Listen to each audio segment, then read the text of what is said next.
हाँ, मेरा नाम प्रदीप कुमार, प्रवक्ता जीव विज्ञान, सरस्वती बालिका विद्या मंदिर इंटर कॉलेज कैंपस बांद्रा। आज क्लास स्टार्ट होगी। Class 12th B.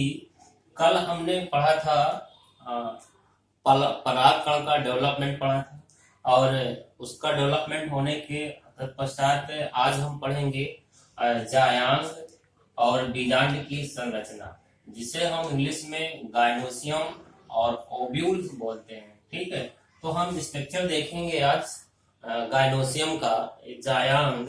ठीक है, तो गायनोसियम को हम कार्पिल भी कहते हैं, जिसे हम हिंदी में अंडक कहते हैं। तो इसकी हम संरचना देखेंगे, गायनोसियम की संरचना देखेंगे। ये क्या होता है कि अंडक जो होता है, ये गायनोसियम की यूनिट्स होती है अंडक, और ये फीमेल रिप्रोडक्टिव ऑर्गन होता है, मादा जननांग होता है। इसका स्ट्रक्चर हम देखेंगे कि कार्पिल का निचला फूला हुआ भाग यानी कि swollen part of carpel, it is known ovary यानी कि अंडाशय कहलाता है। गायनोसियम का फूला हुआ भाग ओवरी कहलाता है, जिससे अटैचमेंट होता है ओव्यूल। ओवरी से अटैचमेंट जो स्ट्रक्चर दिखाई देती है वो ओव्यूल होता है, और ये ओव्यूल प्लासेंटा अपरा से जुड़ा होता है। और यहीं से एक नलिका आपको दिखाई दे रही है। इस नलिका को हम स्टाइल कहते हैं। क्या कहते हैं? स्टाइल कहते हैं, जिसको हम वर्तिका भी कह सकते हैं। और वर्तिका के ऊपर एक घुंटी के समान इस तरह की संरचना दिखाई दे रही है, जिसे हम स्टिग्मा के नाम से जानते हैं। ठीक है, तो ये हम स्ट्रक्चर देखेंगे।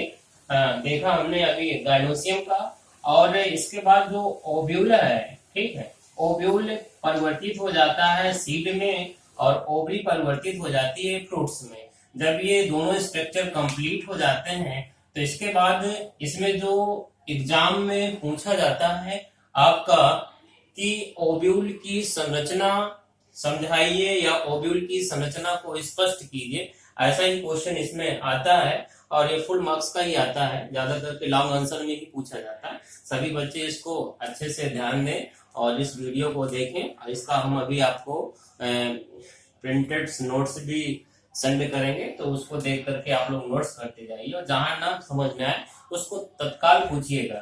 ठीक है, देखिए, तो हम ओव्यूल का स्ट्रक्चर देखेंगे कि ओव्यूल का स्ट्रक्चर कैसा होता है।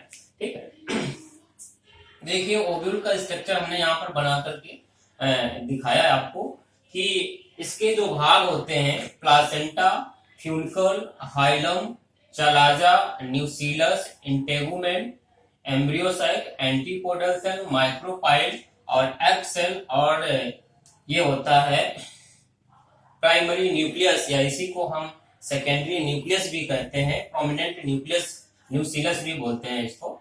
ठीक है, अब इसमें हम देखेंगे पहला प्लासेंटा। प्लासेंटा जो होता है, ये अटैचमेंट पार्ट होता है ओव्यूल का। ओव्यूल यहीं से जुड़ा होता है।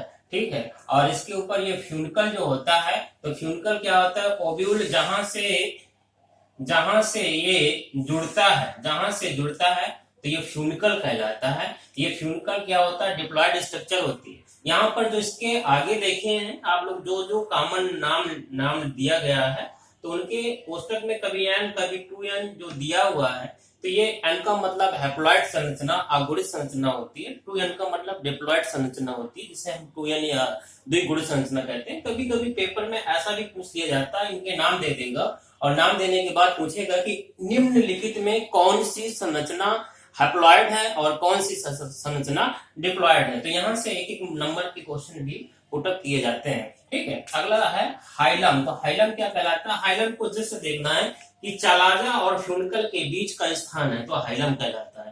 तो कैसे इसको हम डिफाइन करेंगे? The connecting link between chalaza and funicle, that is called hilum. यानी कि चलाजा और फ्यूनिकल के बीच के स्थान को हम क्या कहते हैं? हाइलम कहते हैं। इसके बाद हम चलाजा को देखेंगे। चलाजा क्या होता है? ये ओव्यूल का फूला हुआ भाग चलाजा कहलाता है। ये भी हैप्लॉइड स्ट्रक्चर होता है।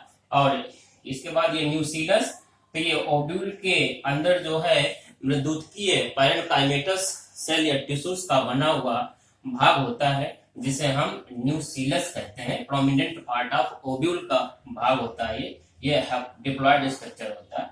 इसके बाद इंटेगुमेंट, इंटेगुमेंट के स्ट्रक्चर पढ़ेंगे कि ओव्यूल यहाँ पर दिखाया गया कि ओव्यूल सीड में परिवर्तित हो जाता है और सीड जो बीज होता है उसके ऊपर इस तरह से कवरिंग होती है, ठीक है, तो उसी को हम इंटेगुमेंट कहते हैं। ये आवरण इस तरह से ढका होता है, ओव्यूल ऐसे ढका होता है जिसको हम इंटेगुमेंट कहते हैं। तो ओव्यूल को ढकने वाले भाग को हम क्या कहते हैं, इंटेगुमेंट कहते हैं। इंटेगुमेंट डिफरेंट टाइप के होते हैं, जैसे इंटेगुमेंट में जैसे bi integument, tri integument, uni integument या टेग्मिक इंटेगुमेंट, इस तरह से स्ट्रक्चर होते हैं जिसमें बाई हो गए, 2 लेयर हो गए, थ्री इंटेगुमेंट हो गया, ट्राई इंटेगुमेंट हो गया, तो उसको वो 3 संरचना से गिरते, जैसे लीची एरियल पार्ट होता है वो थर्ड इंटेगुमेंट कहलाता है। क्वेश्चन पूछा जाता है यहाँ से कि थर्ड इंटेगुमेंट के नाम पे कौन सा पार्ट खाया जाता है, तो थर्ड इंटेगुमेंट के नाम से लीची का जो एरियल पार्ट होता है उसको हम खाते हैं। तो वो लीची में क्वेश्चन पूछा जाता है कि किसका आवरण हम खाते हैं, तो लीची का आवरण खाते हैं, याद रखिएगा, बहुत अच्छे से पूछा भी जाता है। इसके बाद एम्ब्रियोसाइट, एम्ब्रियोसाइट का जो स्ट्रक्चर होता है तो आपको दिखाया गया है कि ओव्यूल के अंदर इस तरह से एम्ब्रियोसाइट दिखाया गया, ये ऐसा ये एम्ब्रियोसाइट का स्ट्रक्चर दिखाया गया आपको इस तरह से।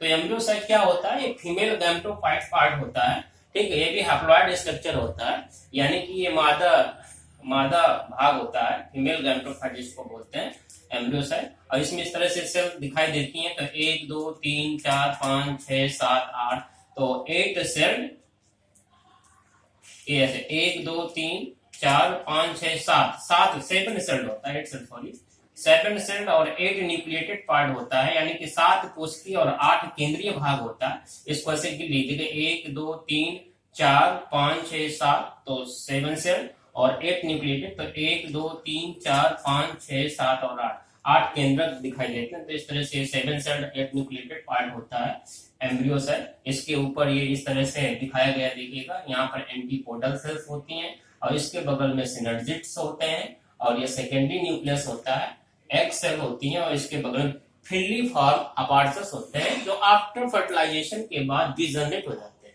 यानी कि फर्टिलाइजेशन के समय पश्चात ये डिजनरेट हो जाते हैं और केवल सेकेंडरी न्यूक्लियस और एग सेल बचती हैं। जो सेकेंडरी न्यूक्लियस मेल गाइमेट से फ्यूज होकर के जो है एंडोस्पर्म का फॉर्मेशन करता है, और एग सेल मेल गाइमेट से, सेकेंडरी मेल गाइमेट से जब करता है तो जाइगोट का फॉर्मेशन करता है, और जाइगोट फिर इसके बाद डेवलप होकर के ब्रोड में परिवर्तित होता है, सीड का जर्मिनेशन हो जाता है, ठीक है।